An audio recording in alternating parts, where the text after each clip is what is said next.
예수님의 꿈은 십자가와 교회입니다.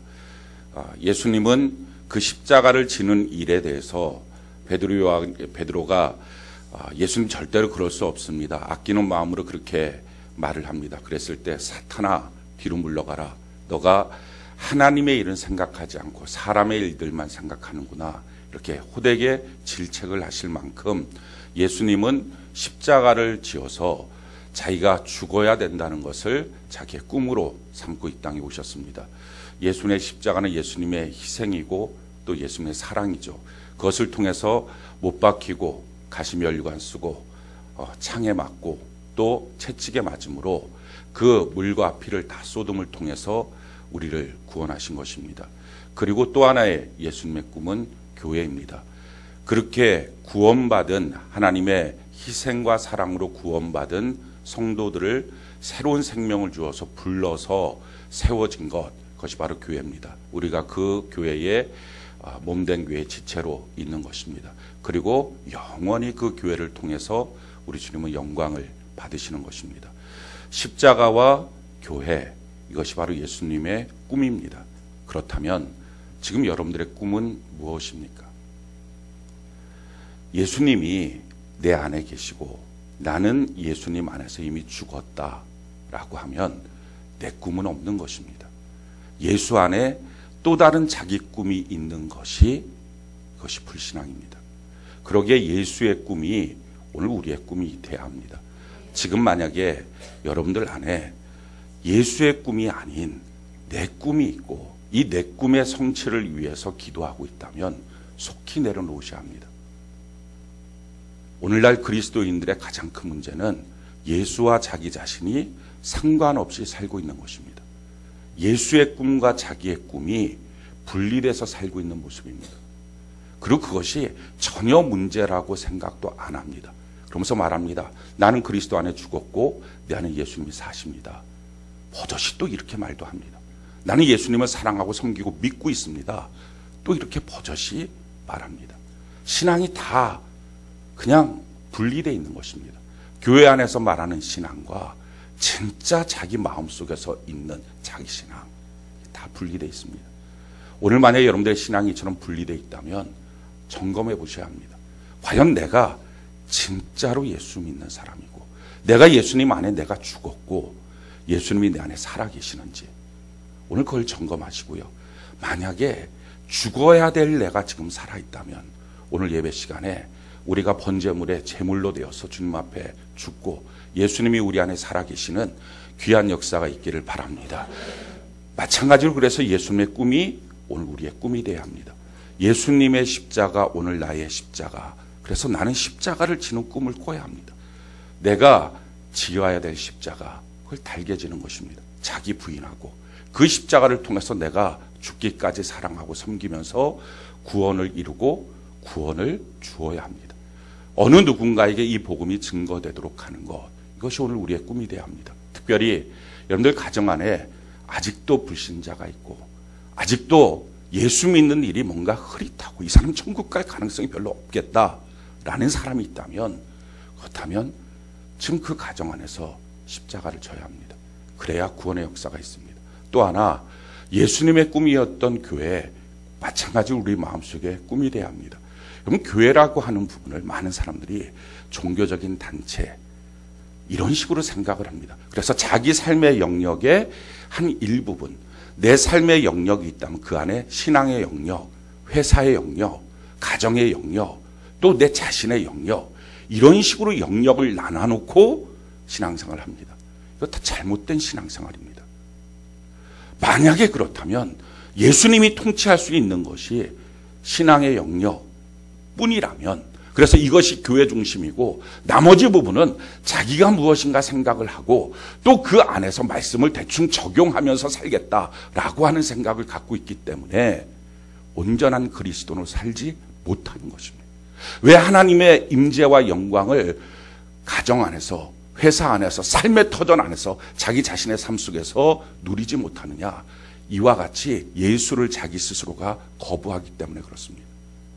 필요할 때만 무엇인가 문제를 해결하고 싶을 때만 예수를 믿는 척하고 실질로는 자기가 중심이 돼서 사는 삶, 이거 언제까지 사시겠습니까? 이 삶을 유지하면서 천국문은 통과할 수 있겠습니까? 성경 것을 이미 불가능하다고 선포했습니다. 가능성도 없다는 것입니다. 마태복음 7장 21절에 아버지의 뜻대로 살아와야 들어가는 곳이라는 겁니다. 그렇게 살지 않고 그냥 교회 안에서 선지자 노릇하고 교회 안에서 이것저것 몇 가지 했다는 이유로 천국문은 그에게 열려지지 않는다 하는 것입니다. 이미 판결난 내용입니다. 그러니까 거기에 여러분들 도전하지 마십시오. 이미 그것은 천국에 못 들어간다고 판결난 내용입니다. 그래서 우리가 바뀌어야 합니다. 우리는요, 교회라고 하는 것은 예수님이 십자가를 통해서 우리를 구원하시고 우리에게 새 생명을 주시고 우리를 부르신 곳입니다. 아멘이십니까? 주의 몸된 교회 지체로 우리를 불러주셨습니다. 부르심 앞에 반응하는 게 뭡니까? 그게 사명입니다. 그래서 우리의 사명이 뭐죠? 교회예요. 지금 여러분들의 사명이 뭡니까? 많은 사람들의 사명은 저는 선교요. 많은 사람의 사명이 저는 뭐 이거요 저거요. 뭐 큰 회사 만들고 구제하는 거요. 아니요. 우리 모든 사람의 사명은 교회예요. 왜? 하나님이 우리를 구원하셔서 주님의 몸인 교회로 우리를 불러주셨습니다. 그 교회의 지체로 우리를 삼아주신 거예요. 그래서 우리 모두의 사명이 뭐예요? 그게 교회예요. 이 사실을 깨닫지 못하기 때문에 교회라고 하는 한 영역이 자기의 삶의 한 부분이라고 생각을 합니다. 그리고 나는 직장생활, 가정생활, 내 생활 따로 있다고 생각을 합니다. 구원과 사명이 분리되어 있다고 생각을 합니다. 그렇지가 않습니다. 우리 다 말하잖아요. 예수 그리스도께서 우리를 구원하셔서 주의 몸된 교회로 우리를 부르셨습니다. 우린 그 몸된 교회 지체입니다. 부르심 앞에 반응하여 아멘 내가 여기 있습니다. 부르심대로 나를 사용하여 주시옵소서. 그게 사명이거든요. 그걸 사명감이라고 말하고요. 부르심이라고 하는 걸 소명이라고 말합니다. 그런데 뻔히 이 진리를 알고 있음에도 불구하고 자기 사명이 뭔지를 다른 곳에서 찾습니다. 그러니 못 찾는 겁니다. 그러니 엉뚱하게 자기의 사명과 욕심이 뒤섞여 있는 것입니다. 교회라고 하는 것이 무엇입니까? 예수님은 분명히 교회를 말씀하셨습니다. 예수님의 몸이고 할렐루야 예수님의 신부인 것입니다. 그래서 이 예수님의 몸이고 예수님의 신부인 교회 안에서 우리의 부르심 그 사명이 이루어지는 것, 예수 믿고 구원받은 새 생명이 이루어지는 것, 이게 우리 신앙생활, 이게 우리의 삶, 구원받은 삶 전체입니다. 예수님은 십자가를 통해서 자기를 희생하고 자기를 죽이고 그 사랑을 통해서 구원했습니다. 구원받은 자들로 하여금 부르셔서 교회를 이루셨습니다. 교회를 세우신 목적은 예수님께서 영광을 받으시기 위해서입니다. 그래서 교회라고 하는 것은 처음부터 영광스러운 교회입니다. 이게 성경의 지칭입니다. 성경이 우리에게 이렇게 말합니다. 에베소 5장 27절 우리 같이 한번 읽어볼까요? 시작. 자기 앞에 영광스러운 교회로 세우사 티나 주름 잡힌 것이나 이런 것들이 없이 거룩하고 흠이 없게 하려 하심. 자, 처음부터 교회는 뭐라고요? 영광스러운 교회입니다. 왜? 교회를 세우신 이유는 구원시켜서 교회 그 몸된 교회 지체를 불러주셔서 교회 안에서 무엇을 하십니까? 우리 하나님은, 우리 주님은 그 교회를 통해서 우리의 삶을 통해서 영광을 거두시는 것, 영광을 받는 것, 이게 목적이라는 거예요. 하나님께서 말씀하십니다. 이사야 43장 7절에 내 백성을 내가 창조했는데 나의 영광을 받기 위하여 내가 창조했다. 그러니까 우리가 예수 믿고 구원받은 존재예요. 구원받아서 우리는 어떤 삶을 살아야 합니까? 하나님께 영광을 돌리는 것입니다. 무엇을 통해서요? 주님이 부르신 교회라고 하는 것을 통해서 영광을 받는 거예요. 그래서 그것이 우리의 사명이 된 것입니다. 어떻게 영광을 받으십니까? 교회가 예수님의 몸이라면 몸의 기능을 해야 되겠죠. 그래서 이 몸의 기능에 대해서 세 가지로 우리에게 설명을 하고 있습니다. 제일 첫 번째, 예수님이 싸우고자 하면 군사처럼 움직여야 되는 몸. 예수님이 달려가고자 하면 경기자처럼 달릴 수 있는 몸. 예수님이 수고하고자 하면 그렇게 수고할 수 있는 몸. 이걸 예수님이 그림을 통해서 우리에게 가르쳐 주신 거예요. 성경이 이렇게 말합니다. 디모데후서 2장 3절로 4절 우리 같이 한번 읽어볼까요? 시작.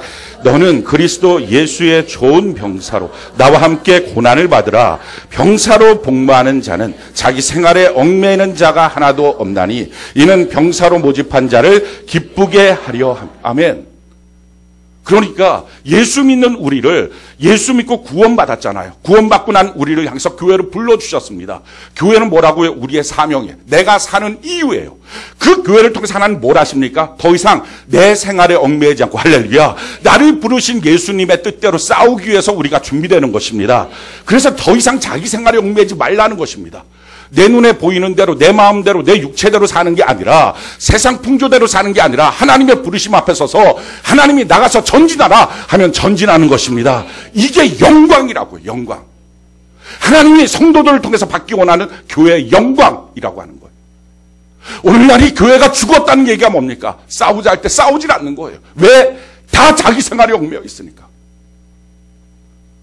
다 자기 것이 먼저이니까. 또한 교회가 무엇입니까? 어떻게 하나님께 영광을 올려야 됩니까? 우리는 구원받은 자로 어떻게 영광을 올려야 합니까? 경기자처럼 달려가야 할 때 달려가는 것입니다. 성경이 우리에게 이렇게 말합니다. 디모데후서 2장 5절 같이 한번 읽어볼까요? 시작. 경기하는 자가 법대로 경기하지 아니하면 승리자의 관을 얻지 못할 것이요. 이게 하나님의 사명입니다. 우리에게 주신 사명이에요. 너 경기자처럼 달려가야 한다. 그런데 우리가 세상을 향하여 달려갑니다. 달려가야 될 그 목적지가 아닌 엉뚱한 데를 향하여 달려갑니다. 표대를 향하여 주님이 부르신 부름의 상을 향하여 달려가야 되는데 세상의 것들을 사랑하고 그것을 얻기 위하여 달려갑니다. 그러니까 예수 믿고 구원받았다고 말하는데 아무것도 안 바뀐 거예요. 왜 안 바뀌었습니까?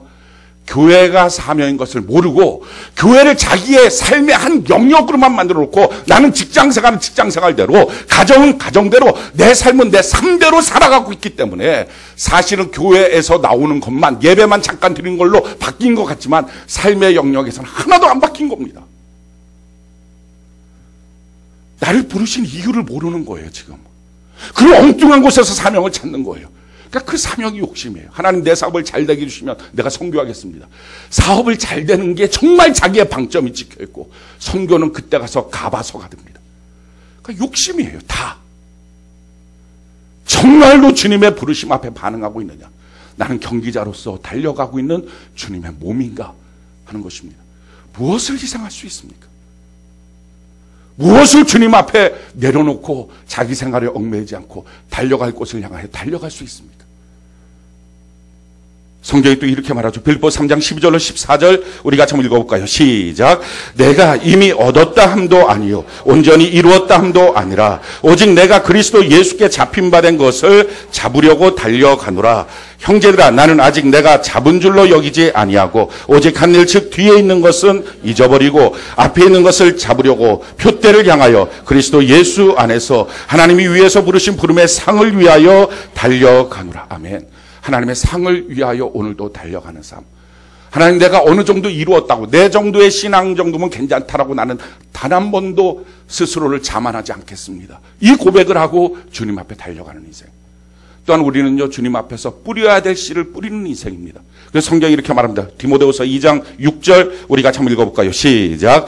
수고하는 농부가 곡식을 먼저 받는 것이 맞다. 자, 교회의 그림, 몸으로서의 교회의 그림은요, 수고하는 농부라는 것입니다. 예수 안에서 수고하는 것입니다. 무엇을 수고합니까? 내가 마땅히 뿌려야 될 씨를 심는 것으로 수고하는 것입니다. 먹을 양식만을 위해서 사는 게 아니라 내가 심어야 될 걸 심고 있느냐 하는 거예요. 성경이 우리에게 이렇게 말합니다. 고린도후서 9장 10절 같이 한번 읽어볼까요? 시작. 심는 자의 씨와 먹을 양식을 주시는 이가 너희 심을 것을 주사 풍성하게 하시고 너희 의의 열매를 더하게 하시고, 이 씨를 통해서 풍성하게 하시고 의의 열매를 더하게 하시겠다 하는 것입니다. 이게 예수님의 몸이에요. 그 예수님의 몸이라고 하는 그림을 통해서 구원받은 성도들을 불러서 몸의 기능을 하도록 하는 것, 이게 우리 주님이 영광을 받으시고요, 이게 우리의 사명이라는 거예요. 그것이 내 삶 전체에 나타나야 될 사명이라는 거예요. 내 가정 안에서도 난 예수 그리스도의 군사다. 회사 속에서 난 예수 그리스도의 군사다. 내 삶을 통해서도 예수 그리스도의 군사다. 주의 명령이 있으면, 우리가 TV 같은 거 보게 되면 비밀 그 첩보원들 있습니다. 평상시에는 막 이런 일 저런 일 합니다. 근데 갑자기 핸드폰에 뿅뿅 하면서 뭐가 비밀번호가 딱 뜬다. 명령, 코드번호, 넘버 5 이런 게 딱 뜹니다. 그럼 어떡합니까? 갑자기 탁탁탁 자기 삶의 자산을 다 놓고 쫙 어느 곳으로 모여듭니다. 그게 군사라는 거예요. 근데 만약에 이 사람이 못 가. 나 오늘 바빠.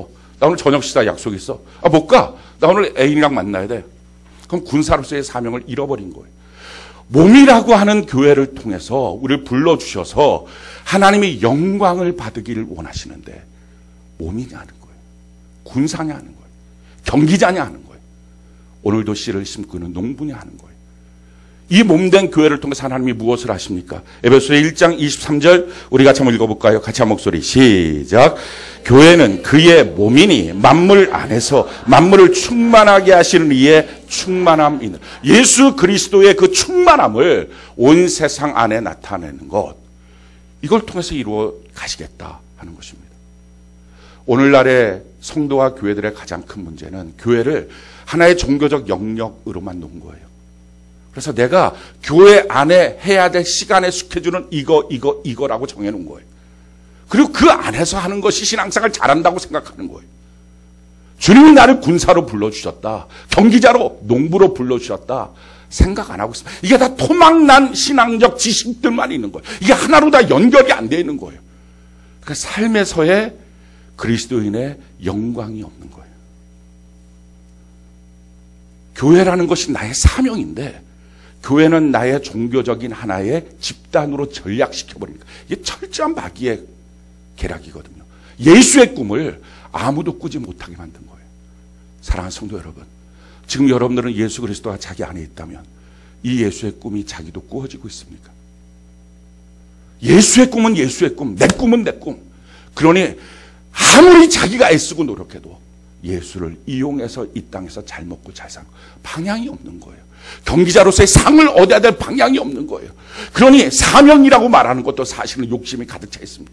몇 번을 반복해서 말하지만 자기의 사명 구제에 열심히 하는 거라고. 그러기 위해서는 하나님이 돈을 많이 주셔야 된다고.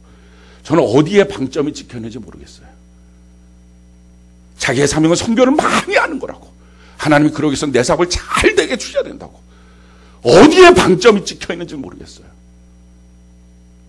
사랑하는 성도 여러분, 과연 교회라는 것이 나의 사명인가? 내 삶의 중심, 내 삶의 모든 것인가? 내가 구원받은 이유가 거기에 있는가? 이걸 분명히 알고 있냐 하는 거예요.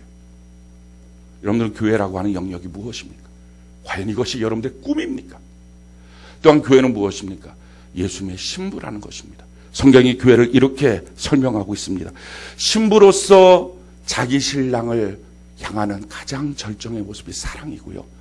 그래서 다른 거 사랑하지 않고 자기 신랑을 사랑하는 거죠. 그 사랑의 절대적인 표현, 그게 복종이에요. 여러분, 사랑하면 그의 뜻대로 합니다. 사랑하면 머리 기르는 거 끔찍하게 여기는 사람도 머리를 기르기 시작을 합니다. 머리 기르는 거 예뻐 이렇게 5번 해주면 어느 날부터 머리를 기르기 시작합니다. 머리에 핀 꽂는 거 진짜 예뻐 하면 계속 핀을 꽂습니다. 나이 50이 훨씬 넘어도 핀 꽂고 다닙니다. 꼭 누구를 두고 말하는 것은 아니고요. 근데 정말 제 눈엔 예쁘게 보이는 걸 어떻게 해요? 아무튼 예뻐 뭐 이러는 거예요. 와, 치마 입으니 진짜 예쁘더라. 나이 50이 훨씬 넘어도 무릎 위로 올라오는 짧은 치마를 입고 활보합니다. 다리의 두께와 상관없이 다니고 있습니다. 변화가 돼요. 왜 변화가 됩니까? 사랑하니까. 사랑하면 그의 뜻에 복종이 되는 거예요. 오늘날 우리 주님께서 받으실 영광, 교회를 통한 영광인데 그것이 저와 여러분들이 그리스도를 향한 복종에서 나옵니다. 나는 무엇을 복종합니까? 나는 무엇을 내 스타일을 버리고 주님이 원하는 말씀의 스타일로 바뀌어지고 있습니까? 나는 교회를 통해서 주의 말씀을 통해서 뭐가 바뀌어지고 뭘 희생하고 있습니까? 성경이 우리에게 이렇게 말하죠. 에베소서 5장 24절 우리 같이 한번 읽어볼까요? 시작. 그러므로 교회가 그리스도에게 하듯 아내들도 범사에 자기 남편에게 복종할. 교회가 그리스도에게 하듯. 교회의 특징은 뭐예요? 그리스도 앞에 복종하는 곳이다 하는 거예요. 이게 신부로서의 교회의 모습입니다. 그래서 우리가 주님 앞에 예배드리는 거예요. 왜? 사랑해서. 말씀 큐티하는 거예요. 왜? 지식을 쌓기 위해서가 아니라 사랑해서. 전도하는 거예요. 왜? 사랑의 주님을 전하고 싶어서. 봉사하고 교제하는 거예요. 사랑해서. 자기가 자기 몸을 단장하지 않습니까? 손이 손을 단장하지 않고 손이 얼굴을 단장하는 것처럼 사랑하니까 성도들을 향해서 사랑의 교제가 나옵니다. 왜요? 주님을 사랑하니까. 이게 교회라고요. 이 교회를 통해서 주님은 영광을 받으신 거예요. 자기의 모든 생명과 피를 쏟은 희생에 대한 결과물들을 교회를 통해서 보는 것입니다. 근데 오늘날 예수님은 과연 기뻐하실까? 저는 성경을 보면서 많이 웁니다. 예수님이 우실 것 같아요. 막 슬퍼하실 것 같아요. 내가 구원한 백성들이 나를 향하여 영광을 돌리지 않는다. 내가 구원한 이 백성들이, 나의 모든 생명을 준 이 백성들이 오늘날 나에게 영광을 돌리지 않는다. 군사로 불러도 부르심 앞에 반응하지 않고 자기 생활이 먼저라고 너무 떳떳하고 정당하게 말하고 있고, 경기자처럼 달려가지도 않고 농부처럼 심지도 않는다. 나를 사랑하지도 않고, 그래서 복종하는 일을 가장 힘들고 어려운 일이라고 투덜거리고 있다. 이게 주님의 말씀이 아닐까 하는 것입니다. 우리 교회도 이 일에 예외일까요? 그렇진 않은 것 같아요. 그것 때문에 많이 가슴이 아프고 옵니다. 어저께 저희 딸이 대전에서 이제 올라오는데 비가 온다 그러더라. 태풍인가 봐. 그랬더니 저희 딸이 그러더라고요. 파주로 가는데 하나님이 우시나 봐요. 그냥 마음에서 눈물이 흘러내렸어요. 그런 것 같다. 주님이 우시는 것 같다. 저는 그래서 오늘 꿈이 있어요. 오늘 이 예배가 다시 주님의 눈물을 닦아드리고 주님을 기쁘시게 하는, 영광이 뭡니까? 기뻐하는 거예요. 나는 교회를 통해서 내가 구원 얻은, 구원해준 성도들을 통해서 기뻐했으면 좋겠다. 좀 웃었으면 좋겠다. 오늘 그 주님의 꿈이 우리 가운데 회복되는 귀한 역사가 있기를 바랍니다. 그게 예배예요. 우리가 이런 예배를 우리 하나님께 드립시다. 사랑하는 성도 여러분, 우리가 요한계시록 말씀을 보고 있어요. 요한계시록은요, 크게 세 가지에 대해서 나와 있는 책입니다. 성경이 이와 같이 우리에게 말합니다. 마태복음 요한계시록 1장 19절, 요한계시록 1장 19절 우리 같이 한번 읽어봅시다. 시작. 그러므로 내가 본 것과 지금 있는 일과 장차 될 일을 기록. 자, 요한계시록은요, 지금 본 것, 요한 사도가 본 것, 두 번째 지금 있는 것, 세 번째 장차 될 일, 여기에 대해서 이 세 가지의 기록이 있습니다. 요한 사도가 본 것은 예수님이 왕권을 갖고 나타나신 모습입니다. 촛대 사이에 7뼈를 붙잡고 왕으로서 오신 예수님, 금띠를 띠고 흰 옷을 입고 밝기가 해같이 밝으신 예수님의 모습. 예수님의 사촌 동생이었던 요한도 육신의 예수님을 33년 봤던 그이지만 그 왕권을 가진 예수님 앞에서 그는 꼬꾸라져서 죽은 것처럼 쓰러지게 되었습니다. 그렇게 너무 놀라운 모습의 예수님을 발견하신 것입니다. 그 예수님이 7 촛대 사이에 7별을 붙잡고 다니십니다. 성경 그 7 촛대를 교회라고 말합니다. 오늘날 왜 예수님이 교회 사리를 다니실까요? 어느 교회가 되게 기쁨이 될까? 내가 구원해 준 성도들이 교회의 지체로 부르심을 받아서 이 교회가 나의 사명입니다. 내가 구원받은 자로서 살아야 될 가치와 이유입니다. 하고 모여있는 성도들 중에 누가 주의 명령 앞에 군사로 나와서 나의 기쁨이 되고, 경기자로, 농부로, 그 신부로, 그 복종함으로 누가 기쁨이 될까? 교회 사이를 다니시고 계시는 예수님. 그 모습을 요한 사도가 본 것입니다. 사랑하는 성도 여러분, 우리가 주의 몸된 교회에 붙어 있으면요, 나머지는 주님이 다 해결해 주십니다. 아멘이십니까? 그렇잖아요. 몸 안에 있는 지체를 그 몸이 보살피지 않겠습니까? 지금 여러분들이 몸 안에 있는 지체로서의 자기 자신을 오늘날 눈이 열려서 보지를 못하니까 자기 삶의 문제가 자기 삶의 문제처럼 여겨지는 것입니다. 성경은 우리에게 이렇게 말씀합니다. 에베소서 5장 29절로 30절 우리 같이 한번 읽어볼까요? 시작. 누구든지 언제나 자기 육체를 미워하지 않고 오직 양육하여 보호하기를 그리스도께서 교회에게 함과 같이 하나니 우리는 그 몸의 지체. 누구든지 자기 육체를 미워하지 않고 오직 양육하여 보호하기를 그리스도께서 교회를 함과 같이 한다. 우린 그 몸의 지체라는 것입니다. 내가 주의 몸된 교회 안에서 그 사명 때문에 내 삶이 그 교회 안에 부르신 가운데 서 있다고 보면 왜 주님께서 보호하지 않겠느냐? 왜 주님께서 양육하지 않겠느냐? 왜 주님께서 책임지지 않겠느냐? 아니, 이 위를 제가 책임지지 않겠어요? 위가 아프면 위가 병원 갑니까? 내가 가야 되잖아요, 내가. 안 그래요? 지난 주간에 이가 너무 아픈 거예요. 그래서 이 보고 갔다 와라, 치과를. 내가 좀 피곤하다. 못 하겠는 거예요. 간 거예요, 그냥. 치과에 가서 뭐 봤더니 뭐 이는 갈라지고 충치는 됐는데 뭐 그 안에 염증이 들어가서 이 잇몸까지 염증이 들어가고 뭐 뚫었더니 염증이 터졌더라. 뭐 무용담 같은 치과 의사의 얘기를 들으면서 뭐 이만한 걸 이에 이렇게 깨물고 있어갖고 치료한다고 막 1시간 동안 마취하고서 하더라고요. 이 개 하나가 아픈 거예요. 근데 왜 나는 거기서 바들바들 떨면서 누워서 무슨 실험대 같은 데 누워있고 뭐 이만한 거 입은 물고 하였고 내 몰골이 참 초라한 거예요. 생각해 어떤 사람 앞에서 입을 벌려갖고 막 침은 질질 나오고 막 이거 상상이라 됩니까? 근데 그렇게 하고 있는 거예요. 이만 갔다 와도 될 걸. 이렇게 생각하는 사람 누가 있어요? 내가 주의 몸된 교회의 지체로 있다면 주님이 보호하지 않겠냐는 거예요. 주님이 책임져 주지 않겠냐는 거예요. 그런데 교회는 자기의 삶의 한 종교적 영역으로 노니까 직장생활 자기가 책임져야 되고 가정생활 자기가 책임져야 되고 삶도 자기가 책임져야 되니 예수 믿으면서도 얼마나 복잡하게 살고 계십니까? 그러니까 주님이 도와주는 경험이 없는 거예요. 간신히 주님 앞에 기도해서 문제 하나 해결하는 거 꼭 거지 동량 같지 않습니까? 이 이는요 저한테 단 한 번도 빈 적이 없어요.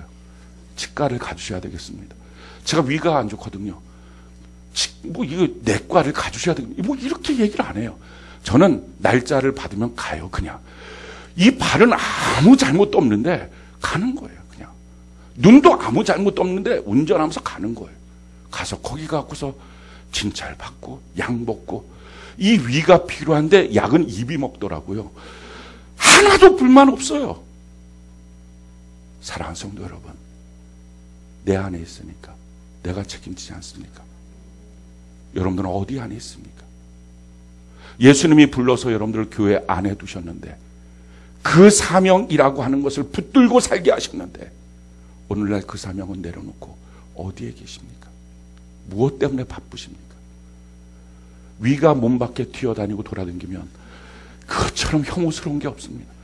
성도가 주의 몸된 교회에 뿌리 내리지 않고 이쪽 저쪽 다 돌아다니면 그것처럼 꼴불견이 없습니다. 그건 바쁜 게 아니라 이렇게 말해서 죄송합니다. 불행한 것입니다. 그것은 버림받은 것입니다. 성경이 그래서 우리에게 이렇게 말하죠. 마태복음 6장 33절 같이 한번 읽어볼까요? 시작. 그런즉 너희는 먼저 그의 나라와 그의 의를 구하라. 그리하면 이 모든 것을 너희에게 더하시라. 아멘. 교회 안에서 하나님 우리에게 다 주시겠다. 내가 널 다 책임지겠다. 시편 122편 6절 같이 한번 읽어볼까요? 시작. 예루살렘을 위하여 평안을 구하라. 예루살렘을 사랑하는 자는 형통하리라. 아멘, 아멘. 우리가 이 지금 말씀들 중에서 처음 듣는 말씀이 있습니까? 다 아는 말씀이에요. 근데 이것이 혹시 다 끊어진 지식 아닙니까? 이때 저때 그냥 대충대충 붙잡고 있는 이게 하나의 지식인데 주님의 몸된 교회 안에서 하나로 우리에게 주시는 은혜와 선물인데 다 떨어져 있는 것 아닙니까? 잘못된 지식 가운데 빠져 있어서 그렇습니다. 저는 여러분들의 교회가 여러분들의 하나의 신앙적 영역, 종교적 영역이 아니라 여러분들이 교회로 부르심을 입었다는 이 사명을 붙드는 은혜가 있기를 바랍니다. 그 안에서 나는 주님을 기쁘시게 해야 한다는 것을 깨닫는 은혜가 있기를 바랍니다. 그래서 교회는 교회 아니라고 하는 이 세중앙교회의 건물 아니라고 하는 것에서부터 벗어나야 합니다. 내 삶의 모든 영역 가운데서 이 은혜와 이 축복과 이 명령이 나타나야 합니다. 또한 요한 사도에게 지금 있는 일들을 보여주셨습니다. 그게 뭡니까? 7개의 교회의 모습입니다. 요한계시록 2장부터 3장까지의 내용. 왕이신 예수님을 보고 나서 현재 존재하는 7개의 교회를 보니까 너무 초라한 겁니다. 주님이 원하시는 교회, 성도들을 구원하셔서 그 놀라우신 예수님의 사랑으로 성도들을 구원하셔서 그 몸된 교회의 지체로 불러주셨는데 그 지체로 있는 그 교회들은요 너무 초라한 거예요. 에베소 교회는 예수님을 사랑하지도 않아요. 라오디게아 교회는요 몸인데도 주님이 군대로서 가자 자기 생활이 바쁜 거예요. 예수님을 교회 안에서 몰아내버렸어요. 예수님과 관점이 달라요. 그러다 보니까 버가모 교회처럼 자기가 세상 사랑하는 것이 침투에 들어오고 있고요. 사대교회처럼 살아있는 것처럼 웅성웅성하고 보이지만 사실은 예수 없는 죽은 것이고, 두아디라 교회처럼 이제 다른 신앙을 갖고 스스로가 예수와 상관없는 종교 집단이 되고 있는 거예요. 서머나 교회처럼 충성하는 교회도 있지만 너무 환란이 심하고, 빌라델피아 교회처럼 주의 말씀을 순종하는 교회가 있지만 너무 약한 모습들을 보면서 요한 사도는 가슴이 너무 아픕니다. 오늘 우리의 모습도 그렇지 않습니까? 위대하신 예수님은 너무나 멋진데 그 몸인 교회는 너무나 초라한 모습. 세상 권력은 너무 위대한데 교회의 모습은 너무 빈약한 모습들. 이게 오늘날 우리가 갖고 있는 마음의 가슴 아픈 모습이에요. 회복해야 됩니다. 교회의 영광을 되찾아야 합니다. 주님이 기뻐하시는 교회로 우리가 살아나는 은혜가 있기를 바랍니다. 그래서 마지막 시대 성경과 성령과 교회를 붙잡고 끝까지 승리하는 은혜가 있기를 바랍니다. 그러면서 주시는 말씀이 6장서부터 22장까지의 장차될 일에 대한 말씀입니다. 그 장차될 일에 대한 말씀은요 아주 심각한 심판입니다. 세계 인류의 3분의 1이 죽는 것입니다. 살아남을 자들이 별로 없는 그 심판입니다. 하늘에서 우박이 쏟아지고 물은 다 썩어버리고 먹을 물이 없고 온갖 병변이 침투하고 전혀 전에는 들어보지도 못했던 일들이 일어나고 지진이 일어났고 섬과 섬들이 움직이고 지금도 1m씩 2m씩 섬들이 움직이는 지진을 통해서 나타나는 역사들을 보게 됩니다. 이런 일들이 이제 마지막 때에 비일비재하고 마지막 날에는 하늘에서 불이 쏟아지고 땅에서부터 갈라져서 불이 쏟아져 나오고 그래서 하늘도 녹아버리고 땅도 녹아버리는 마지막 시대가 온다는 것입니다. 그러나 우리가 이를 두려워할 필요가 없습니다. 하나님의 심판은 죄인을 향한 심판이요, 하나님의 심판 가운데 하나님의 백성들은 구원하여 주시는 것입니다. 그래서 우리에게 두려워할 길은 없는 거예요. 우리는요 그 안에서 하나님 앞에 새하늘과 새 땅을 기대하는 것입니다. 하나님의 영광을 바라보는 것입니다. 그래서 성경이 우리에게 이와 같이 말씀합니다. 시편 91편 7절로 15절 우리 같이 한번 읽어볼까요? 자, 시작. 1000명이 내 왼쪽에서 10,000명이 내 오른쪽에서 엎드려지나 이 재앙이 내게 가까이 하지 못하리로다. 오직 너는 똑똑히 보리니 악인들의 보응을 내가 보리로다. 내가 말하기를 여호와는 나의 피난처시라 하고 지존자를 너의 거처로 삼았으므로 화가 내게 미치지 못하며 재앙이 내 장막에 가까이 오지 못하리니 그가 너를 위하여 그의 천사들을 명령하사 내 모든 길에서 너를 지키게 하심이라. 그들이 그들의 손으로 너를 붙들어 발이 돌에 부딪히지 아니하게 하리로다. 내가 사자와 독사를 밟으며 젊은 사자와 뱀을 발로 누리로다. 하나님이 이르시되 그가 나를 사랑한즉 내가 그를 건지리라. 그가 내 이름을 안즉 내가 그를 높이리라. 그가 내게 간구하리니 내가 그에게 응답하리라. 그들이 환난 당할 때에 내가 그와 함께하여 그를 건지고 영화롭게 하리라. 1000만인이 넘어지고 쓰러진다 할지라도 예수의 몸인 교회는 주님께서 알뜰하게 지켜주시는 것입니다. 주님 우리가 끝까지 사랑하는 은혜가 있기를 바랍니다. 주님의 이름을 끝까지 아는 은혜가 있기를 바랍니다. 그걸 통해서 주님은 마지막 순간까지 우리를 지켜주시겠다 하는 것입니다. 그럼에도 불구하고요 우리가 이 땅을 살아가는데 옆에 있는 불길한 소식들을 듣게 되면 누가 죽었다더라, 누가 끊어졌다더라, 어떤 일들이 생긴다더라, 경제적인 문제는 이런 일들이 있다더라, 뭐 자녀들의 학업 문제는 이런 사건들이 학교 안에서 비일비재하다더라 하는 말을 들으면 두려움이 우리 마음속에 찾아올 수 있습니다. 근데 성경은 말이에요, 두려워하지 말고 하나님을 사랑하라는 것입니다. 왜? 그 모든 심판은 죄인들을 향한 심판이고 하나님 그 죄인들을 향한 심판 가운데서 우리를 알뜰하게 건져내어 주시는 것입니다. 그렇지 않겠습니까? 주님이 심판하시는 거예요. 세상에 다른 게 심판하는 게 아니라 우리 주님이 심판하시는 거예요. 그 심판이 6장서부터 22장까지 설명이 되어 있는 거예요. 주님이 심판하시는데 주의 몸을 심판하시겠습니까? 우린 주님 안에 있을 때 넉넉한 보호와 축복이 있게 될 줄로 믿습니다. 아멘이십니까?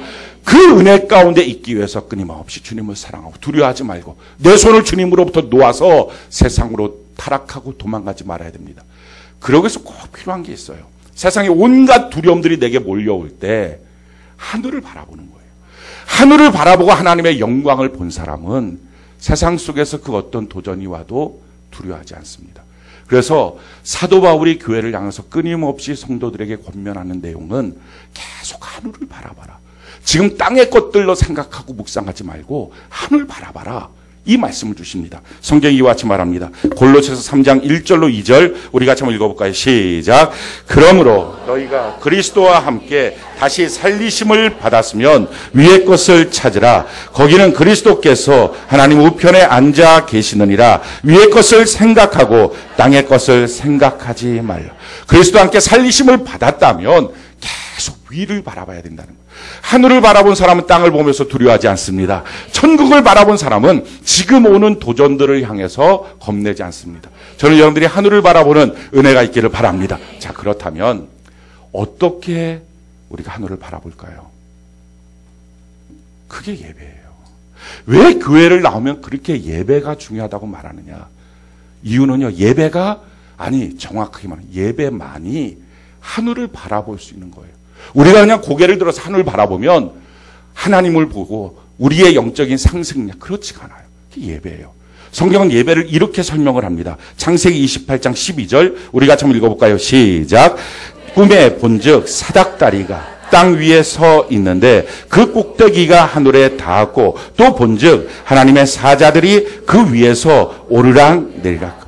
자, 야곱이 에서를 피하여 도망가는 길에 베델 광야에 있을 때 잠을 자는데 거기서 꿈에 하나님의 환상을 보여주십니다. 근데 그 환상이 뭐였냐? 꿈에 본즉 사닥다리가 땅 위에 서 있는데 이 사닥다리 우리가 생각하는 것처럼 이렇게 붙잡고 올라가는 그게 아닙니다. 이스라엘 백성들에게 사닥다리는 우리가 지금 말할 수 있는 이 제단이에요. 제단. 땅에 제단이 있었다는 거예요. 그 제단이 있는데 땅에 있는 그 제단의 그 꼭대기는 하늘에 닿아 있었다는 거예요. 그리고 제단에 오르락내리락 천사들이 왕복하고 있었고 그 꼭대기에는 여호와 하나님이 계셨다 하는 것입니다. 이 제단이 뭡니까? 제단을 쌓았다. 이게 예배예요. 그러니까 야곱한테 가르쳐준 게 바로 이것입니다. 지금 홀몸으로 형 에서를 피해서 도망가고 있는 혀를 단시는 야곱한테 걱정하지 마. 땅의 일이 아무리 복잡해도 너가 하늘에 닿을 수 있는 방법이 있어. 그게 뭐냐면은 예배야. 할렐루야. 제단을 쌓게 되면 그 제단은 지금 땅에 쌓았는데 땅에 쌓은 제단은 하늘에 닿아 있는 것이고 그 위에 하나님의 보좌가 있어. 그리고 천군 천사들은 그 제단 사이에 오르락 내리락 하는 거야. 이걸 보여준 거예요. 그래서 에서와 야곱의 가장 큰 차이, 같은 뱃속에서 나왔는데요. 야곱은 때만 되면 기회만 했으면 제단을 쌓습니다. 자기 딸 디나가 강간당하고 난 다음에 형제 자기 아들 둘이 살인자가 되고 난 다음에 베델로 올라가자. 거기서 하나님 앞에 제단을 쌓아야 되겠다. 그가 간신히 라반을 피해서 도망가고 난 다음에 에렐로의 이스라엘이라고 하는 제단을 세겜 땅에 쌓습니다. 자기가 죽었다고 생각했던 요셉이라고 하는 이 아들 다시 살아있다. 금마차를 보내서 그 아들을 만나러 가는 길에 자기에게 정해주신 하나님의 지경을 넘는 순간에 제단을 쌓습니다. 그리고 그 밤에 하나님을 만납니다. 그가 알았던 게 뭐예요? 이 제단은 땅에서 내가 쌓는데 그 끝은 하늘에 닿아 있다. 할렐루야. 하늘에 닿아 있다는 거예요. 그 사실을 한 거예요. 내가 하늘에 닿을 수 있는, 하늘을 바라볼 수 있는 유일한 것, 그게 바로 제단, 예배라는 것입니다. 그래서 예배라고 하는 것은요, 사람이 만든 게 아니에요. 하나님이 그 예배를 만들어 놓으신 거예요. 성경이 우리에게 이렇게 말합니다. 히브리서 10장 19절로 20절 같이 한번 읽어볼까요? 시작. 그러므로 형제들아 우리가 예수의 피를 힘입어 성소에 들어갈 담력을 얻었나니 그 길은 우리를 위하여 휘장 가운데로 열어놓으신 새로운 살 길이요 휘장과 그의 육체니라. 형제들아 우리가 예수의 피를 힘입어 성소에 나간다. 그러니까 이 예배라고 하는 것은 우리가 나가는 게 아니라 예수의 피가 있는 것입니다. 예수의 생명이 있는 것입니다. 그리고 그 예배가 뭐라고요? 새로운 살길이라는 거예요. 지금 나는 땅에 있는 상황 가운데서 어찌할 줄 모르는데 하늘을 향하여 열린 문이 있다는 것입니다. 새로운 살길을 하나님이 하늘을 향해서 열어놓으셨다는 것입니다. 그래서 이 땅에 존재하는 모든 교회의 예배는 실패하는 예배는 단 하나도 없습니다. 단지 예배 실패자가 있을 뿐이에요. 그래서 예배 실패자는 저주의 인생입니다. 최초의 예배 실패자가 가인이었다는 걸 기억해야 합니다. 하나님을 만날 수 있는, 땅에서 쌓았는데 그 끝이 하늘에 닿아 있는 하나님이 열어놓으신 새로운 살 길인데, 그걸로 하나님의 구원받은 백성들을 초청했는데, 그래서 하늘을 바라보라고 말씀해 주셨는데, 그래서 어떤 예배든지 예수의 피가 있어서 이 땅에 존재하는 모든 교회의 예배는 단 하나도 실패하는 예배가 없는데, 그 누가 설교자로 서던, 그 누가 찬양 인도자로 서던, 그 어떤 시설에서 예배를 드리던 실패하는 예배는 단 하나도 없는데, 단지 예배를 참여하는 사람 중에 예배 실패자가 있는 거예요. 그게 가인이에요. 그리고 그게 오늘날 저와 여러분일 수 있어요. 자, 그럼 어떻게 예배를 드려야 합니까? 실패할 수 없는 예배에 도대체 왜 실패를 합니까? 이유는 예배를 어떻게 드려야 되는지를 모르고 드려서 그래요. 예배는 우리가 만든 게 아니에요. 하나님의 디자인이에요. 하늘에 닿을 수 있도록 땅에서 쌌지만, 우리가 땅에서 지금 예배를 드리지만 하늘에 닿을 수 있는 이런 놀라운 새로운 살길을 열어주신 것이 예배인데, 우리 마음대로 드리기 때문에 가인처럼 하나님의 말씀대로 드리지 못하고 우리 마음대로 드리니까 실패할 수 없는 예배에서 예배 실패자가 되는 것입니다. 그럼 예배 성공이 무엇입니까? 그 내용이 오늘 요한계시록 4장이에요. 이 요한계시록 4장, 5장을 통해서 마지막 심판이 있기 전에 하늘을 바라보는 훈련들을 성도들에게 시키는 것입니다. 4장과 5장은 그래서 하늘 예배에 대해서 우리에게 보여주고 있는 내용입니다. 그럼 예배의 조건이 뭡니까? 어떻게 예배를 우리가 드려야 합니까? 오늘 성경 4장에 보면요, 3가지 조건에 대해서 말씀하고 있어요. 반드시 있어야 되는 예배. 제일 첫 번째 예배의 조건은요, 주의 음성과 성령의 감동이 있어야 합니다. 자, 1절, 2절, 4장 1절, 2절. 우리 같이 한번 목소리 한번 읽어봅시다. 시작. 이 일 후에 내가 보니 하늘에 열린 문이 있는데, 내가 들은 바 처음에 내게 말하던 나팔소리 같은 그 음성이 이르되 이리로 올라오라. 이후에 마땅히 일어날 일들을 내가 내게 보이리라 하시더라. 내가 곧 성령에 감동되었더니 보라, 하늘에 보좌를 베풀었고 그 보좌 위에 앉으신 이가 있는데.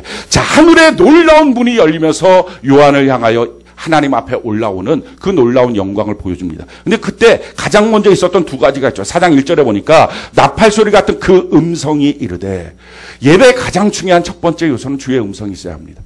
오늘도 주의 음성을 듣는 귀한 역사 있기를 바랍니다. 주께서 설교자를 대신 세워서 오늘 말씀을 증거할 때 이 말씀 가운데 오늘 여러분들에게 주는 레마의 말씀을 여러분들이 성령으로 말미암아 귀가 열려서 들을 수 있는 은혜가 있기를 바랍니다. 자, 주의 음성, 주의 말씀을 듣게 되면 어떤 일들이 생깁니까? 2가지가 있는 거예요. 그 음성이 이르되 이리로 올라오라. 올라가는 역사가 나타나요.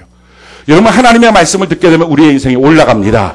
아멘이십니까? 그래서 예배라고 하는 것은 내가 올라가는 거예요. 성경이 우리에게 이렇게 말합니다. 시편 122편 1절 우리 같이 한번 읽어볼까요? 시작. 사람이 내게 말하기를 여호와의 집에 올라가자 할 때 내가 기뻐하였도다. 그렇습니다. 예배는 우리가 올라가는 것입니다.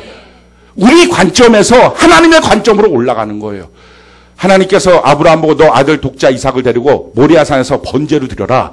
감당할 수 없는 명령이지만 주의 말씀대로 순종하고 올라갑니다. 올라갈 때까지 몰랐어요. 맨 꼭대기에 올라갔더니 주님이 예비하신 수양이 있는 거예요. 만약에 그 꼭대기까지 못 갔으면 그 수양이 있었다는 사실도 몰랐을 것입니다. 내 순종이 중간쯤 이르렀으면 하나님의 예비하신 것을 못 봅니다. 산 건너편에 있으니까. 그런데 거기서부터 계속 올라가서 마침내 그 끝까지 올라가니까 하나님이 예비하신 수양이 보이는 것입니다. 할렐루야. 그래서 모리아라고 하는 말의 뜻이 뭡니까? 하나님의 관점이라는 거예요. 땅에서 있을 때는 하나님의 관점이 뭔지를 모르는 거예요. 왜 그런 말씀하셨는지, 왜 이런 상황이 왔는지 모르는 거예요. 그런데 하나님의 말씀대로 올라가고 났더니 하나님의 관점으로 보여지는 거예요. 여호와 이레 하나님이시구나. 하나님 앞에 순종하면 하나님이 길을 열어주시는구나. 이걸 보여주시는 거예요. 말씀이라고 하는 것이 뭡니까? 하나님의 관점으로 우리를 올려주시는 거예요. 그래서 지금 삶에서는 이해가 되지 않았던 것이 하나님의 관점으로 우리가 올라가서 보여지기 시작하는 것입니다. 이게 주의 음성이에요. 오늘 저는 여러분들이 이 주의 음성을 듣는 귀한 역사 있기를 바랍니다. 또 주의 음성을 들을 때는 뭐가 있습니까? 이후에 마땅히 일어날 일들을 내가 내게 보이리라. 하나님의 말씀은요, 우리를 인도하시고 우리의 앞길을 예비하여 주십니다. 성경이 우리에게 이렇게 말합니다. 시편 119편 105절 우리 같이 한번 읽어볼까요? 시작. 주의 말씀은 내 발의 등이요 내 길의 빛이나이다. 하나님이 우리의 인생길을 인도하여 주십니다. 이번에 인도네시아 지진 사태 가운데 오늘 보니까 그 인터넷에 마펠라라고 하는 비행기 기장에 대한 간증이 이야기가 있습니다. 여러분들 혹시 읽어보신 분들이 있는지 모르겠는데 이분은 독실한 그리스도인입니다. 근데 비행기 기장이거든요. 그래서 그 팔루 공항까지 오는데 그 팔루 공항 아침부터 뭔가 마음이 뭔가 이렇게 힘든 거였어요.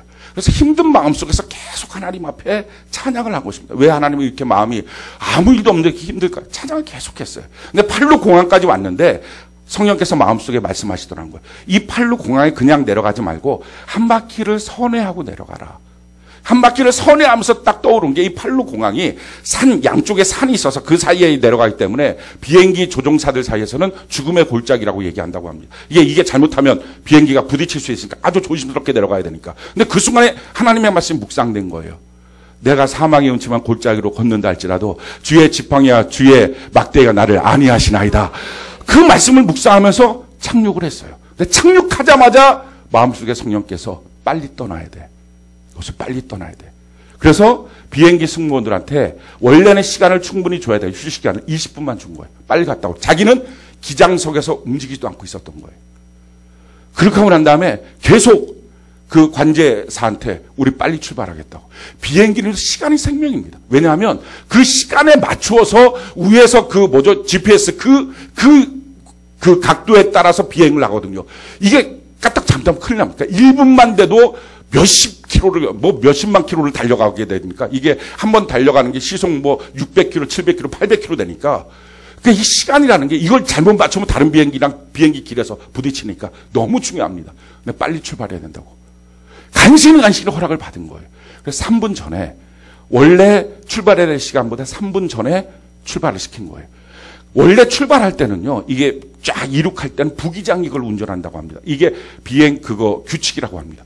근데 부기장이 문 닫고 들어오자마자 그 관제사에서 허락을 받자마자 기장이 한 거예요. 그 부기장이 외친 거예요. 그 부기장은 이슬람 사람인데 이슬람 교도인데 당신 지금 그 규칙 위반을 하고 있다고. 당신 이거 따질 거라고. 아무것도 안 들렸다는 거예요. 이 마펠라 기장. 그냥 속도를 내고 최대한 갔다. 그 속도를 내고 가는데 뭔가 움직임이 있는데 이게 활주로가 좀 안 좋나 보다. 떴다는 거예요. 근데 떠서 보니까 바다가 이상하더라는 거예요. 30초 만에 그 팔루 공장에 지진 근원지입니다. 출발하라고 말했던 관제사가 22살인데 그 말이 마지막으로 해서 그 관제탑이 무너져서 죽었어요. 자기 비행기 140명을 그래서 살린 거예요. 30초만 늦었어도 다 죽는 겁니다. 그분의 간증이에요. 오늘 간증이 떴더라고요. 인터넷에. 하나님은 지금도 인도하신다고. 지금도 말씀하신다고. 여러분 하나님의 말씀을 들으십시오. 주의 음성을 들으시기 바라요. 예배 시간에 뭐가 있다고요? 주의 음성이 있다고요. 나로 하여금 가야 될 길을 가르쳐 주시고 할렐루야. 내가 어디로 움직여야 되는지 하나님 분명히 가르쳐 주신다고요. 이 안에서 주님이 나에게 말씀하신다는 기대와 생명이 없으니까 못 듣는 거예요. 또 한 가지 예배라고 하는 것은요, 이처럼 기본 요소 가운데 주의 음성도 있어야 되고요. 또 한 가지는 성령의 감동이 있어야 됩니다. 오늘 2절을 같이 한번 볼까요? 2절. 같이 한 목소리 시작. 내가 곧 성령의 감동되었더니 보라 하늘의 보좌를 베풀었고 그 보좌 위에 앉으시니가. 성령의 감동이 있어야 합니다. 여러분 성령의 감동이 예배 가운데 없으면 혹시 그런 일이 있습니까? 자기 문제 꽉 차 있지 않습니까? 문제라는 건 꼭 요런 거예요. 요만한 거예요. 요만한 게 이렇게 와 있어요. 그럼 뭐가 보일까요? 문제만 보여요. 자기만이 너무 집중돼 있어요. 그러니까 예배 시간에 아무것도 안 들려요. 아무 관심도 없어요. 그냥 자기 것만 꽉 차 있는 거예요. 그러니까 뭐라고 말해도 그냥 자기 생각, 자기 거에 그냥 눌려 있어요. 자기 감정에 완전히 눌려 있어요. 근데 성령이 오신 무슨 역사가 있습니까? 성령의 감동이 있으면 이 문제로부터 떨어지게 만들어요. 할렐루야. 그럼 어떻게 되죠? 이만큼 문제는 그대로 있는 겁니다. 근데 자기 눈에서 이만큼 떨어지니까 다 보이는 가운데 요만큼 있는 거예요. 얼마나 쉬워요. 예배 때 성령이 있으면 성령께서 감동하면 문제가 쉬워지기 시작합니다. 아멘이십니까? 그게 성령의 역사예요. 그래서 예배 때는 반드시 성령의 감동을 받아야 합니다. 저는 예배 시간에 여러분들이 성령의 감동을 받기를 바랍니다. 성령의 감동을 받기 위해서 주신 예배의 장치가 뭡니까? 그게 찬송이에요. 엘리사라고 하는 분도, 그 능력 있는 분도 그냥 성령의 충만함을 받지 못했어요. 그 어떻게 성령의 충만함을 받습니까? 성경이 우리에게 이렇게 말합니다. 열왕기하 3장 15절 우리 같이 한번 읽어볼까요? 시작. 이제 내게로 검은 고 탈 자를 불러오소서 하니라. 검은 고 타는 자가 검은 고를 탈 때에 여호와의 손이 엘리사 위에 있더니. 그래 찬양이 있는 거예요. 찬양 시간은 여러분들이 그냥 멀쩡하니 오고 싶으면 오고 하는 중간에 있는 중간지대가 아닙니다. 정말 예배 가운데 성령의 감동을 받고 싶다면 피치 못할 사정으로 그러시는 분들은 어쩔 수 없습니다. 습관적으로 찬양은 들어도 되고 말고 되고 성령의 감동이 없습니다. 그러니 주의 음성이 분명히 들리는데도 불구하고 음성을 못 듣고 자기 문제가 이만큼 돼서 그 문제만 예배 끝나고 나면 그 문제만 놓고 기도하고. 여러분 문제 놓고 기도하는 거 아니에요. 문제는 왜 우리 보고 풀라고 주신 게 아니니까. 문제는 하나님께 맡기라고 주셨고 이 문제를 통해서 자기의 믿음의 현주소를 발견하고 하나님 앞에 그 믿음을 향해서 달려가라고 주신 거지. 근데 이게 안 보이니까 문제밖에 안 보이니까 하나님 앞에 기껏 나와서 문제 해결해달라고 기도하고 집에 들어가니 기도한다고 또 해결됩니까? 안 해결되니까 뭐 이런 일이 생기냐고. 그러니까 계속 신앙의 악순환이 되는 겁니다. 말씀드렸죠. 문제는 해결하는 게 아니고요. 예수 안에 있으면 해결됩니다. 위가 지 맘대로 절대 자기 혼자 아프다고 약국을 못 가요. 병원도 못 가요. 이가 지 혼자 안 간다고요. 꼭 기억하십시오. 여러분들이 어떤 문제가 생기거든 내가 내 맘대로 다니는 게 아니라 주님이 가셔야 가는 거지. 그냥 병원에 의사가 있는데 위가 뚜벅뚜벅 날라와서 책상 위에 딱 저 아파요 진찰 좀 의사 까무러칩니다. 그냥 성도 돌아다니면요 세상이 까무러칩니다. 그러니 세상이 성도를 향해서 기뻐하고 좋아하는 게 아니라 욕을 하기 시작합니다. 그게 오늘날의 시대입니다. 사랑하는 성도 여러분, 주님 안에 주의 몸된 교회 안에 사명을 붙잡고 서는 은혜가 있기를 바랍니다. 두 번째, 예배의 가장 중요한 요소가 무엇입니까? 예배는 하나님을 아는 거예요. 믿어주는 게 아니라요, 믿어지는 것입니다. 하나님을 믿어주려고 애쓰지 마십시오. 하나님 자꾸 봐주려고 하지 마세요. 하나님 이번에도 안 들어주셨지만 한 번 더 내가 하나님 봐주고 예배 한번 나가보렵니다. 한 번 더 하나님 앞에 내가 기회를 주니까 이번엔 좀 정신 차리고 하나님 하셔야 돼요. 이런 성도들이 의외로 너무 많아요. 자꾸 하나님을 봐줘요. 그래서 뭐 말씀을 나누다 보면 이번 일도 하나님께서 뭐 잘 마음속에 썩 들게 하진 않으셨지만 제가 어떻게 하나님을 안 믿을 수야 있겠냐고. 하나님은 그냥 믿어드리고 있다고. 뭐 그러다 보면 언젠간 해주실 거라고 나는 믿어드리고 있다고. 그게 아니라고요. 하나님은요 믿어드리는 게 아니에요. 믿어지는 거예요. 너무 믿어져야 돼요. 어떻게 하면 믿어집니까? 하나님이 누구인지 알면 믿어져요. 예배가 뭡니까? 하나님이 누구인지를 알아서 하나님의 하나님이심을 알고 그 하나님이 우리에게 베푸신 구원의 큰 역사를 우리가 믿어서 감사로 반응한 행위, 이게 예배입니다. 그렇기 때문에 이 예배 가운데 하나님을 아는 것이 중요합니다. 성경은 우리에게 이렇게 말하고 있습니다. 호세아 6장 6절 우리 같이 한번 읽어볼까요? 호세아 6장 6절 같이 한 목소리 시작. 나는 인애를 원하고 제사를 원하지 아니하며 번제보다 하나님 아는 것을 원합니다. 아멘. 예배드리는 어떤 종교적 행위가 아니라 하나님을 아는 것. 그래서 이 예배 가운데 하나님을 아는 것입니다. 사랑하는 성도 여러분, 여러분들의 말씀을 통해서 기도하면서 찬송 가운데 하나님을 알아가는 은혜가 있기를 바랍니다. 하나님을 알게 되면 그 사랑을 만나요. 하나님을 알게 되면 날 향한 하나님의 기대와 뜻이 무엇인지를 알아요. 근데 하나님을 모르면 자기 문제에 대한 자기의 해결책만 있기 때문에 하나님을 향해서 자꾸 오해합니다. 말씀을 향해서 자꾸 오해합니다. 성경이 우리에게 이렇게 말합니다. 하나님이 어떤 분이십니까? 사무엘상 2장 6절로 8절 같이 한번 읽어볼까요? 시작. 여호와는 죽이기도 하시고 살리기도 하시며 소홀에 내리기도 하시고 거기에서 올리기도 하시는도다. 여호와는 가난하게도 하시고 부하게도 하시며 낮추기도 하시고 높이기도 하시는도다.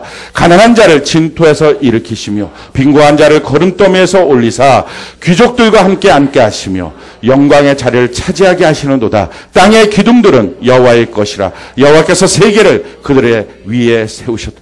이 분이 우리가 예배드리고는 하나님이십니다. 시편 75편 6절로 7절 같이 한번 읽어볼까요? 시작.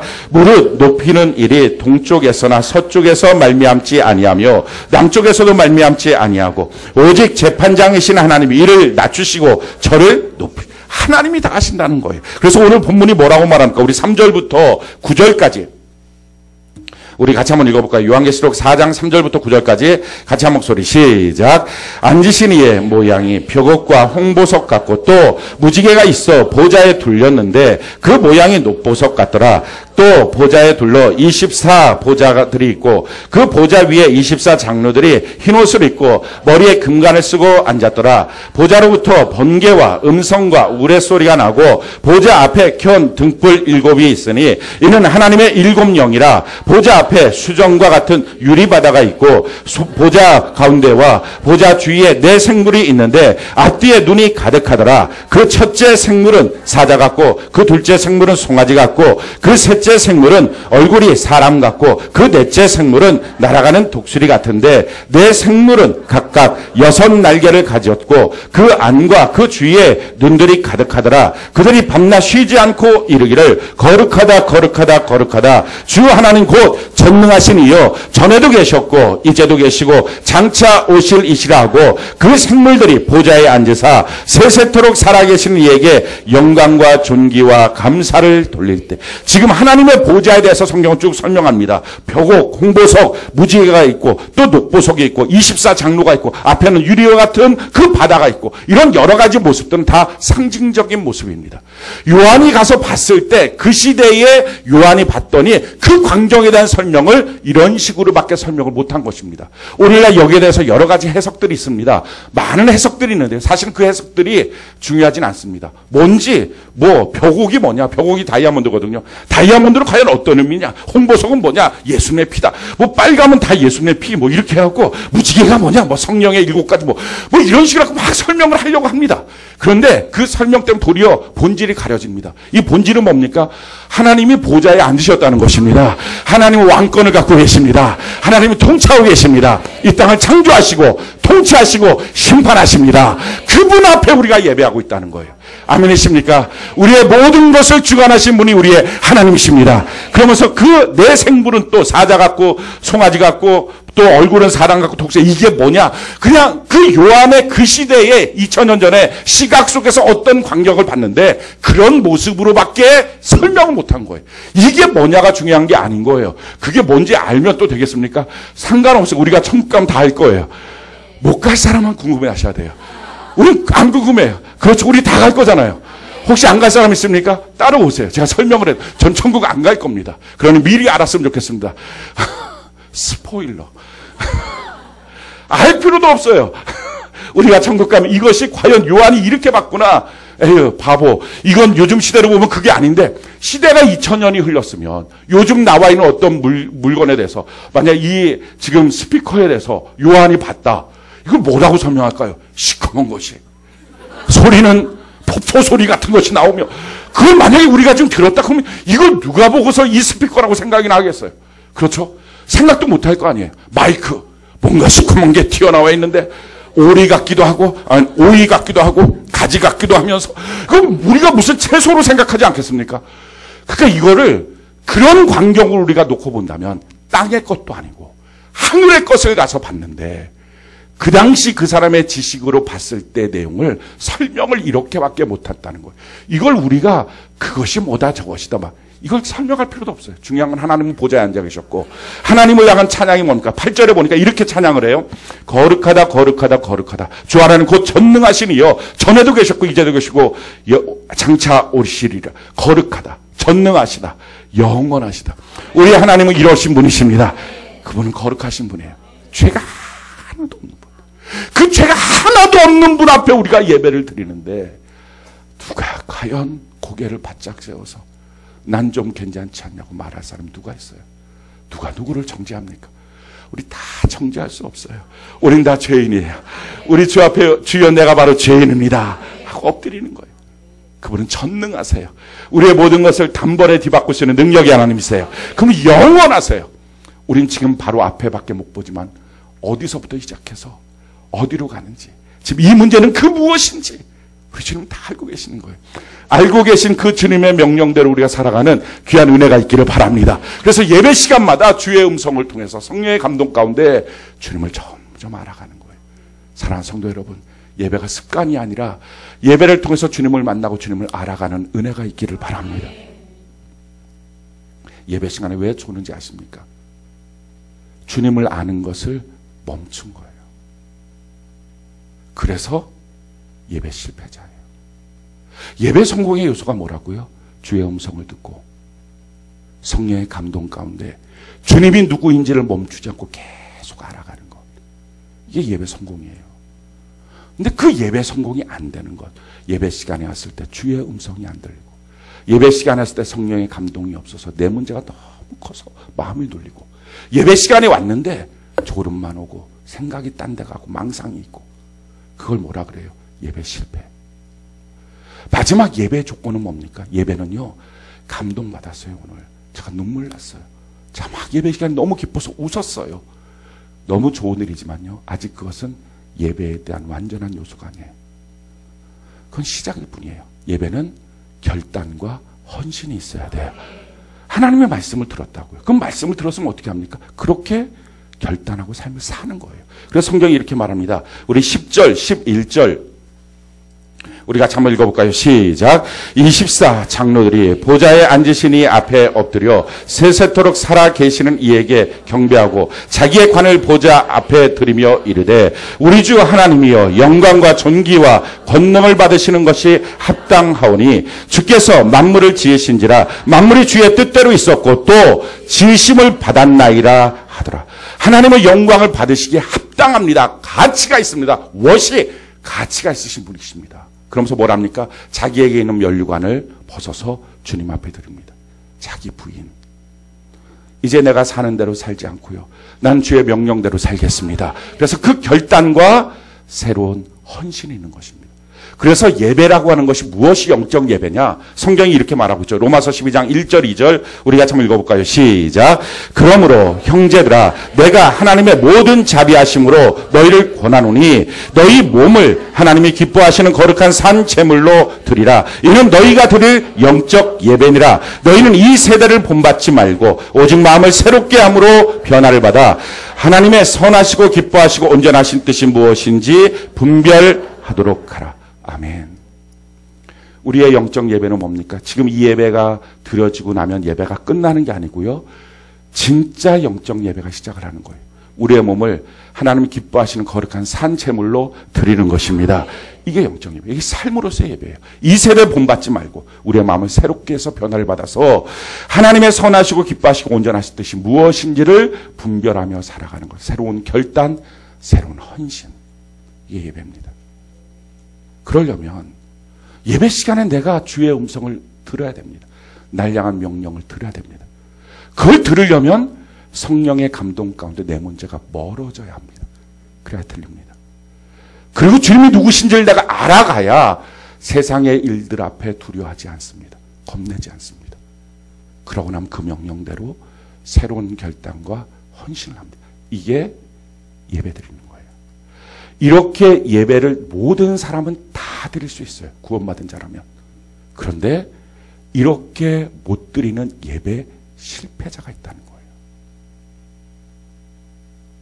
사랑하는 성도 여러분, 여러분들은 어떻습니까? 예배 실패는요, 가인을 통해서 우리에게 보여줍니다. 너무 엄청난 일이에요. 반드시 성공해야 돼요. 우리 단 한 번의 예배도 실패하지 않는 은혜가 있기를 바랍니다. 예배를 성공해서 하나님을 만나고 주의 말씀을 듣고 우리가 새로운 헌신과 새로운 결단을 하는 것은요, 100%예요. 100%. 실패할 수가 없는 거예요. 왜? 하나님이 만들어 놓으신 거예요. 예수의 피가 쏟아져 있는 거예요. 새로운 살길로 만들어 놓으신 거예요. 땅에서 예배를 드리지만 하늘에 닿아 있는 거예요. 이게 예배라고요. 그 예배를 실패하는 것은 전적으로 우리 자신들이 하나님을 향하여 실패하고 있는 거예요. 졸릴 수 없어요. 약 먹었다고요? 약을 수백 알을 먹어도 졸리지 않아요. 문제가 많다고요? 성령의 감동이 없어서 그게 큰 거예요. 무슨 말씀인지 깨닫지 못한다고요? 주의 음성이 안 들려서 그래요. 사랑하는 성도 여러분, 정말 예배자로 우리가 서 있는지, 이 땅의 예배를 이미 포기하고 있는 많은 그리스도인들이 있습니다. 다 잃어버린 거예요. 성도가 예배를 포기하면 뭐가 남습니까? 아무것도 없어요. 성도가 예배를 실패하고 예배를 드리지 않으면 뭐가 남습니까? 아무것도 없어요. 땅에 있는 성도가 땅에서 드리지만 하늘을 볼 수 있는 유일한 것을 주신 것이 예배인데 내게 예배가 없다면, 그래서 말합니다. 예배보다 바쁜 일 없어요. 예배보다 급한 일 없고요. 예배보다 중요한 일 없고요. 예배보다 심각한 문제 없어요. 나머지 것들 좀 포기하고 희생해보라고요. 하나님을 믿고 있다면. 누구는 예배 때문에 순교도 하는데, 최초의 순교자가 예배 때문에 죽은 아벨입니다. 공산당 지하에서 예배 때문에 순교도 하고 자기의 삶도 포기하는데 우리는 예배 때문에 무엇을 합니까? 우리 예배에 대한 새로운 결단이 오늘 우리 모두에게 넘치기를 예수님 이름으로 축원합니다. 이제 오베데돔 축복운동 시작합니다. 단지 행사가 아니라 하늘에 닿을 수 있는 유일한 땅에서 할 수 있는 것입니다. 여러분들 안에서 예배의 가치는 무엇입니까? 여러분들 안에서 이 예배를 드릴 수 있는 교회 공동체, 내 사명의 교회구나, 과연 이것을 깨닫고 있습니까? 그렇다면 여러분들의 사명은 무엇입니까? 과연 나의 사명, 나의 유일한 희망, 그것이 하나님이라면 하나님이 우리에게 주신 교회와 예배를 붙드는 은혜가 넘치기를 예수님 이름으로 축원합니다.